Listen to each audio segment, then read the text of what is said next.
সুপ্রিয় দর্শক, আশা করি আপনার সকলে ভালো আছেন। স্ক্রিনে যে ভিডিও আপনারা দেখতে পাচ্ছেন, আমাদের হাতে একটা মোটর রয়েছে। তো মোটরটা হঠাৎ করে নষ্ট হয়ে গেছে। মোটরটা যখন পাওয়ারে দেওয়া হয় তখন গরম হয়ে যায় আগুনের মতো।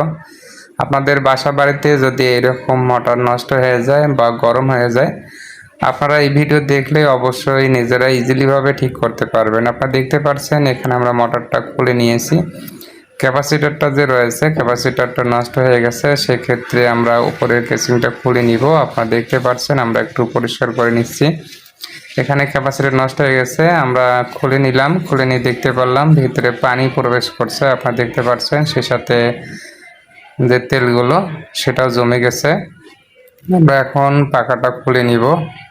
তো অলরেডি আমাদের পাখাটা খোলা শেষের দিকে। তো আপনারা এইভাবে কাজগুলো করে নেবেন, এতে করে আপনারা নিজেরাই মোটর ঠিক করতে পারবেন। আপনারা দেখতে পাচ্ছেন অলরেডি আমরা পাখাটা খুলে নিয়েছি। এখন আমরা ভিতরে যে কয়েলটা আছে সেটা দেখব কি অবস্থা। আপনারা দেখতেছেন অনেকগুলো পানি জমে গিয়েছে। তো আপনাদের বাসা বাড়িতে এইরকম মোটর থাকলে আপনারা নিজেরাই খুলে ঠিক করতে পারবেন। এখন আমরা কয়েলটা বের করব। আপনারা দেখতে পাচ্ছেন অলরেডি আমাদের নাটগুলো খুলে এখন আমরা কয়েলটা বের করতেছি। আমার হাতে যে শেপটা দেখতে পাচ্ছেন, তো শেপটা আমরা দেখব এখানে বেয়ারিংগুলো ঠিক আছে কিনা। সেই সাথে যে কয়েলটা দেখতে পাচ্ছেন, তো কয়েলটা ভেতরে অনেকটাই পানি জমে গেছে। তো আমরা দেখতে পারলাম এখানে বেয়ারিংয়ের কোনো সমস্যা নেই, বেয়ারিংও ভালো আছে। এর ভেতরে পানি প্রবেশ করছে, পানি প্রবেশ করার কারণেই মোটরটা এই অবস্থা।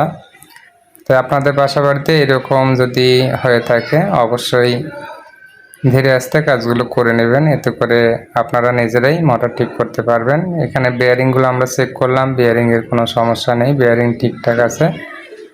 ক্যাপাসিটরটা নষ্ট হয়ে গেছে, সেই সাথে যেহেতু মোটরের ভিতরে পানি প্রবেশ করছে, তো আমি কয়েলটা চেক করতেছি। আপনারা দেখতে পাচ্ছেন, তো যতটুকু দেখতে পারলাম এখানে কয়েলের কোনো সমস্যা নেই।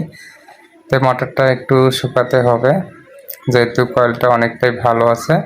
তাই আমরা সুন্দর করে পরিষ্কার করে নিচ্ছি। আপনারা দেখতে পাচ্ছেন এখানে কানেকশানগুলো চেক করতেছি। তো এখানে যে কানেকশানগুলো কোনো প্রকার সমস্যা নেই, যেহেতু মোটরের ভিতরে পানি প্রবেশ করছে, এই কারণে এই সমস্যাটা হয়ে গেছে। তো মোটরের যখন এইরকম সমস্যা হয়, তো অনেকগুলো ক্রাইটেরিয়া রয়েছে। সেক্ষেত্রে আমরা যে এর সমস্যাটা বুঝতে পারছি, এই পানি প্রবেশ করার কারণে এই অবস্থাটা। তো মোটরটা একটু কয়েলটা শুকাতে হবে। তো কয়েলের কোনো সমস্যা হয়নি, আপনারা দেখতে পাচ্ছেন। সেই সাথে আমরা বার্নিশ করে নিলাম, যেহেতু মোটরটা ফিটিং করব। আর একটু শুকাতে হবে, না শুকালে মোটরের কয়েলটা নষ্ট হয়ে যাবে। সেক্ষেত্রে একটু শুকিয়ে নিতে হবে। আপনারা দেখতে পাচ্ছেন আমাদের মোটরটা সামনের দিকে আমরা বার্নিশ করে ফেলছি, এখন আমরা পিছনের দিকে একটু বার্নিশ করে নিব। তো আপনারা সুন্দরভাবে এইভাবে বার্নিশ করে নেবেন, এতে করে কয়েলটা অনেক টেকসই মজবুত হবে। আমাদের ভিডিও যদি আপনাদের ভালো লাগে অবশ্যই লাইক, কমেন্ট, শেয়ার, সাবস্ক্রাইব করে সাথে থাকবেন এরকম ভিডিও পাওয়ার জন্য। আমরা এখানে একটু তেল দিয়ে নিব।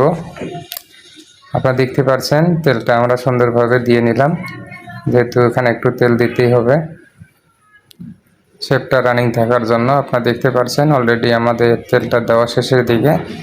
তো নাটগুলো একটু টাইট দিতে হবে। তো আমরা মোটরের কয়েলটা উঠিয়ে নিলাম। তো আস্তে করে কাঠ দিয়ে বাড়ি দিতে হবে, তো বাড়ি দিলে সুন্দরভাবে এখানে বসে যাবে। আপনারা দেখতে পাচ্ছেন ক্যাপাসিটারে আমরা কানেকশনগুলো করে নিচ্ছি। তো আপনারা এইভাবে দেখে কানেকশনগুলো করে নেবেন, এতে করে কোনো প্রকার সমস্যা হবে না। সেই সাথে আমরা টিউব দিয়ে যেখানে আমরা জয়েন্ট করছি সেটা আমরা টিউব দিয়ে করে নিলাম। আপনারা দেখতে পাচ্ছেন এখানে যে ক্যাপাসিটারটা সুন্দরভাবে কানেকশন করা শেষের দিকে। এখন আমরা উপরে যে কেসিংটা রয়েছে সেটা আমরা লাগিয়ে নিব। এখানে আমরা একটু টেপিং করে নেব, যেহেতু মোটর পানির ভিতরে প্রবেশ করে, যাতে করে পানি যেন প্রবেশ না করে। তো অলরেডি আমাদের মোটরটা ফিটিং করা শেষের দিকে, নাটগুলো একটু টাইট করে নিলাম। এখন আমরা স্টার্টিং করব। আপনারা দেখতে পাচ্ছেন কারেন্টে প্রবেশ করা হচ্ছে। সেই সাথে আমরা একটু চেক করে নিলাম, দেখি বডি হয় কিনা। আশা করি বডি নেই, মোটর স্টার্ট হয়ে গেছে। ভিডিওটা ভালো লাগলে অবশ্যই লাইক দিয়ে সাথেই থাকবেন। আল্লাহ হাফেজ।